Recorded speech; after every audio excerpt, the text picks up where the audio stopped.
सुनो, अभी पुणे में एक से एक अच्छे अच्छे नए फ्लैट्स बने हैं। मेरी सहेली ने बुक किया है। आप ज़रा बाबूजी से बात करो ना। अगर वो ज़्यादा कुछ नहीं तो हमारा हिस्सा ही दे दें। बाकी वह क्या अपनी छाती पर रख कर जाएंगे। पुष्पा ने जिस तरह से तैस में आकर कहा था उससे राकेश भी तिलमिला गया। आए दिन के खर्चे और पैसे की कमी के तानों से वह वैसे ही परेशान था, इसलिए सुबह नाश्ते की मेज़ पर ही अपने पिता पर फट पड़ा। बाबूजी, जब आपके जाने के बाद यह सारा कुछ हमें ही मिलने वाला है तो अभी क्यों तड़पा रहे हैं? ना चाहते हुए भी राकेश की आवाज़ बहुत ही तीखी और तेज हो गई थी, जिसे सुनकर आनंद जी धम्म से कुर्सी पर बैठ गए। उनका सिर चकरा रहा था। कदाचित थी, उन्हें बिल्कुल उम्मीद नहीं थी कि उनका खुद का बेटा कभी उनसे ऐसे सवाल करेगा। राकेश की बात ठीक पूरा भी नहीं हुई थी कि छोटा बेटा विजय भी चुप ना रहा। उसने भी नहले पर दहला मारते हुए कहा, और नहीं तो क्या बाबूजी, भैया ठीक ही तो कह रहे हैं। मुझे भी दोनों बच्चों को अच्छे स्कूल में एडमिशन कराना है, बड़ा घर लेना है। यह सब तभी होगा जब आप पैतृक संपत्ति का बंटवारा करेंगे। वही तो मैं कह रहा हूँ कि जब बाबूजी और माँ के मरने के बाद यह सब कुछ हमें ही मिलने वाला है तो क्यों नहीं बाबूजी अभी ही बंटवारा कर देते हैं। क्या उन्हें हम पर भरोसा नहीं है या उन्हें अपनी परवरिश पर भरोसा नहीं है? राकेश कुछ ज़्यादा ही गुस्से में था, इसलिए खींचकर बोला। इतना सुनना था कि कौशल्या जी बिल्कुल व्याकुल होकर बोली, तुम दोनों बेटे हो कि राक्षस हो? तुम लोग भले ही मेरी मौत की बात कर लो, लेकिन अपने पिता की मौत के बारे में कैसे बात कर सकते हो? और तुम लोग मत भूलो कि वह मेरे पति हैं और मेरे सुहाग हैं। मेरे सामने तुम लोग उनके मरने मारने की बात करोगे तो मैं बर्दाश्त नहीं करूँगी। अब बड़ी बहू पुष्पा थोड़ी नरम होकर बोली, माँ जी, उनके कहने का मतलब यह नहीं था, बल्कि वह यह कहना चाहते थे कि अभी पुष्पा की बात पूरी भी नहीं हुई कि कौशल्या जी जैसे दहाड़ उठी। बहू, तुम मुझे मत सिखाओ। वह दोनों मेरे ही तो कोख से जाए हैं और मैं उन दोनों को बेहतर समझती हूँ। पहले मेरे बेटे इतने स्वार्थी नहीं थे, अब धीरे धीरे संगत का भी कुछ असर पड़ा है और बाकी तो ज़माना ख़राब है ही। माँ जी, यह बात आप गलत कह रही हैं। मैंने आपके बेटे को कुछ नहीं सिखाया और ना ही हम इतने स्वार्थी हैं। बस हम तो यह कहना चाहते हैं कि पैसे की ज़रूरत हमें अभी है तो बाद में मिलकर भी क्या ही फ़ायदा। बहू, एक बात बताओ, तुम इतने आराम के लिए हम दोनों की मरने की बात कैसे बोल सकती हो? अरे, लोग बुजुर्गों के मरने की बात तो सोचते भी नहीं हैं। उनके आशीर्वाद को अपने सिर पर बनाए रखना चाहते हैं और तुम लोग तो अभी से ही हमें जीते जी मार देना चाहते हो। इतना सुनना था कि राकेश बीच में आकर पुष्पा को साइड करके बोला, माँ, आपको जो कहना है मुझे कहो या विजय को कहो, पर पुष्पा से कहकर कोई फ़ायदा नहीं है। यह सब बातें मुझे पुष्पा ने नहीं सिखाई है, बल्कि मैंने और विजय ने सोचा कि हमें पैसे की ज़रूरत अभी है और आप लोग हमें एक एक पैसे के लिए तरसा रहे हैं, हमारा हिस्सा नहीं दे रहे हैं। यह बात ठीक नहीं है। अब अविनाश जी के लिए और सुनना असहनीय हो गया तो उन्होंने भी तैस में आकर कहा, तुम दोनों बोलने से पहले सोचते नहीं हो कि किससे बात कर रहे हो? अपने स्वार्थ में इतने अंधे हो गए कि लगता है विवेक बुद्धि सब नष्ट हो गया है। पिता की आवाज़ सुनकर राकेश तो चुप हो गया, लेकिन अब विजय बोल पड़ा, मुझे समझ नहीं आ रहा है कि बाबूजी को कौन सी बात बुरी लग गई। सच तो यही है कि बाद में सारी संपत्ति हम दोनों भाई को ही मिलने वाली है। बेटा, तुम्हारे बाबूजी को जो बात बुरी लगी सो लगी, मुझे तो यह बात बुरी लग रही है कि तुम दोनों की मैंने पैदा किया है, कहकर माँ रोने लगी। और पुष्पा कुछ सोचकर रसोई में चली गई, जहाँ उसकी देवरानी गीतिका और इस घर की छोटी बहू चाय बना रही थी। पुष्पा ने गीतिका से कहा, लगता है हमें इस बार भी खाली हाथ ही वापस लौटना पड़ेगा। यह दोनों बुढ़े बुढ़ी तो कुछ देने से रहे, अब जब तक यह दोनों दुनिया में हैं तब तक तो हमें कुछ मिलने से रहा। बस अब इनके जाने का इंतज़ार करने के अलावा हमारे पास कोई चारा ही नहीं है। गीतिका थोड़ी देर पुष्पा का मुंह देखती रही, फिर बोली, दीदी, मुझे तो कुछ पता नहीं आप लोग क्या बात कर रहे हैं, लेकिन इतना जानती हूँ कि भले ही वह हमारे सास ससुर हैं, लेकिन है हमारे माता पिता जैसे ही। देवरानी की बात सुनकर पुष्पा को बहुत गुस्सा आ गया। उसने कहा, तुम इनकी साइड मत लिया करो, तुम इनको नहीं जानती हो इसलिए ऐसा कह रही हो। तुम अभी नई नई आई हो ना, इसलिए ऐसी बात कर रही हो। इतना कहकर पुष्पा खुद चाय बनाने लगी और देवरानी को थोड़ा पीछे ढकेल दिया, जिससे उसे बहुत ही दुख हुआ और वहाँ जाकर बैठक में अपने पति से कहने लगी कि मैं छोटी हूँ और ज़्यादा कुछ नहीं जानती। मैं कितनों को जानती हूँ कि बुजुर्गों से ऐसी बात नहीं करना चाहिए। भले ही वह मेरे सास ससुर है, लेकिन मुझे उनके साथ आप लोगों का ऐसा बर्ताव करना अच्छा नहीं लग रहा है। उसकी बात सुन विजय ने कहा, तुम इन सब में मत पड़ो और पीछे रहो। मैं हूँ सब निपटने के लिए और इन्हें समझाने के लिए। तुमसे जितना कहा गया है तुम उतना ही किया करो। तुम जाकर रसोई में चाय और नाश्ता बना कर लाओ। बाकी सारी बातें मैं और भैया देख रहे हैं।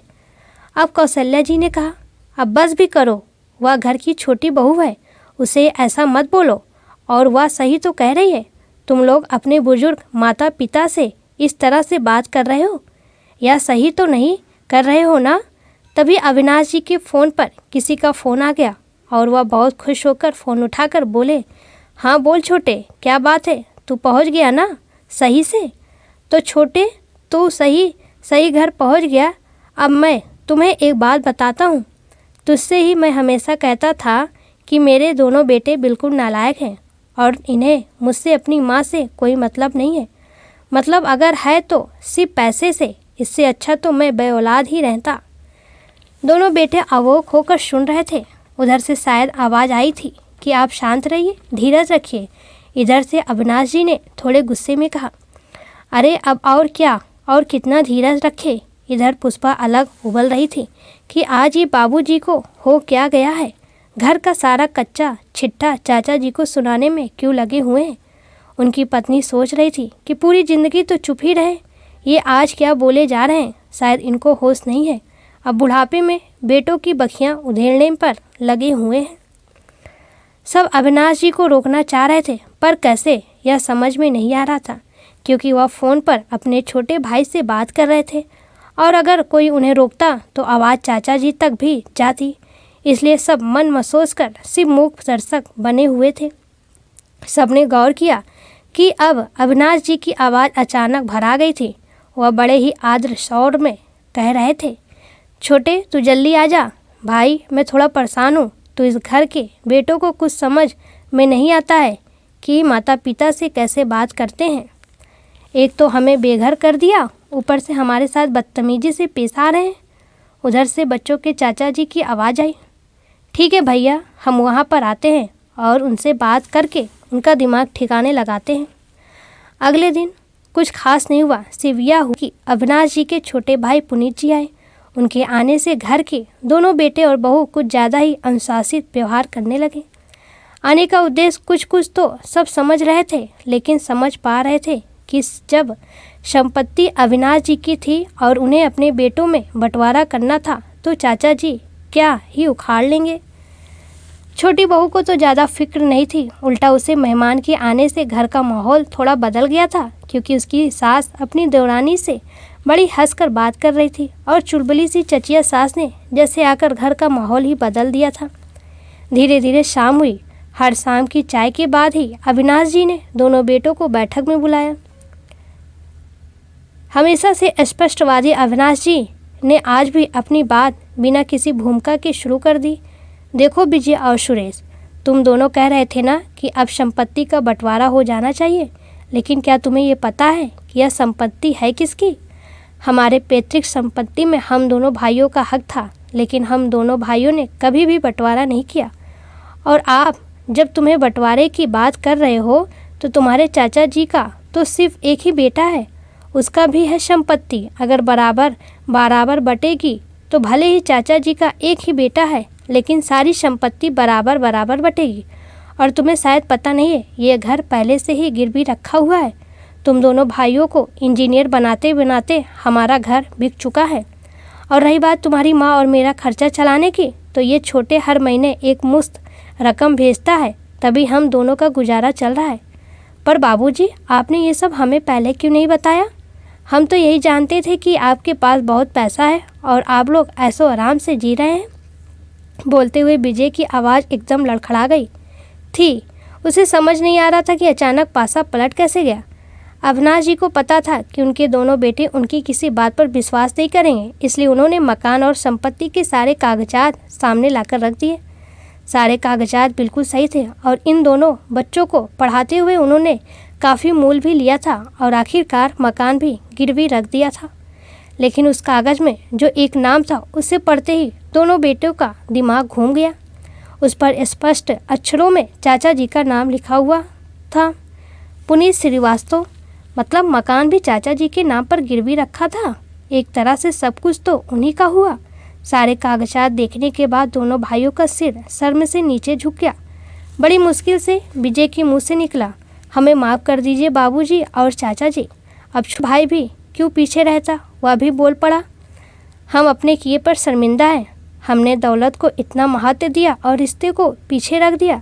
खैर, तुम लोगों के कठोर शब्दों के लिए तो तुम्हें माफ़ी नहीं मिलेगी, लेकिन आगे से ये सोच समझकर बुजुर्ग से बात करना। याद रखना, हमने तुम्हें बड़ा करने के पीछे अपनी ज़िंदगी के बहुत महत्वपूर्ण साल लगाए हैं। पुनीत जी ने बहुत ही गंभीर शब्दों में कहा। और अब उनकी माँ ने कहा, तुम दोनों देख रहे हो ना, दोनों भाइयों में कितना प्यार है। काश आगे जाकर तुम दोनों भाइयों में भी इतना ही प्यार हो। दोनों भाई ने एक स्वर में कहा, माँ, हम पूरी कोशिश करेंगे कि हम दोनों भाइयों का प्यार बना रहे, पर उसके पहले हम यह कोशिश करेंगे कि अब आपका और पापा का दिल ना दुखे। बड़े ही खुशनुमा माहौल में धीरे धीरे अब चाय के बाद समोसे और जलेबी का दौर भी शुरू हो गया था। पिछली पीढ़ी के दो भाइयों ने नई पीढ़ी के भाइयों को सबक सिखाया था और यह भी दिखाया था कि प्यार का एक रूप यह भी होता है। सिर्फ स्वार्थ से रिश्ते बनते नहीं, बिगड़ते हैं। और जब शरीर गिरता है तब कोई साथ नहीं देता है, बल्कि रिश्ता ही काम आता है। तभी अविनाश जी के मुंह से निकला, तुम लोग चाहे कुछ भी कह लो, लेकिन यह सच है कि हम दोनों ने अपना प्यार इसलिए बनाए रखा है कि हमारे माता पिता ने एक बात खास रूप से सिखाया था कि बिधना लेख मिठाइल न जाई, कभी न बटियों अपना मन भाई भाई। जबहु अंतकाल जब इस शरीर की आई, तबह और कोनो न कंधा देवन की आई। इन चंद पंक्तियों में पूरी जिंदगी का सार समाया हुआ था और हम दोनों भाइयों ने उन पंक्तियों में ही अपने रिश्ते को ढूंढ लिया था। अविनाश जी के ऐसा बोलते हुए उनका गला भर आया था और तभी पुनीत जी ने अपने दद्दा के आंसू पोंछे और उनके गले लग गए और कहा कि दद्दा, आप मत रोना, आप रोते हुए कभी अच्छे नहीं लगते। इधर नई पीढ़ी के आधुनिक दोनों भाई उन दोनों को देख रहे थे जो इस उम्र में भी निस्वार्थ भाव से एक दूसरे के प्रति प्यार और आदर की भावना रखे हुए थे और दौलत और शोहरत से परे दो भाई गले मिल रहे थे। प्रत्यक्ष रूप से दर्शाती उन दोनों भाइयों की जोड़ी ने आज विजय और सुरेश की आंखें खोल दी थी। अंततः दौलत और शोहरत तो यही रह जाता है, रिश्ते ही हैं जो साथ निभाते हैं। यह बात सबके मन में गूंज रही थी।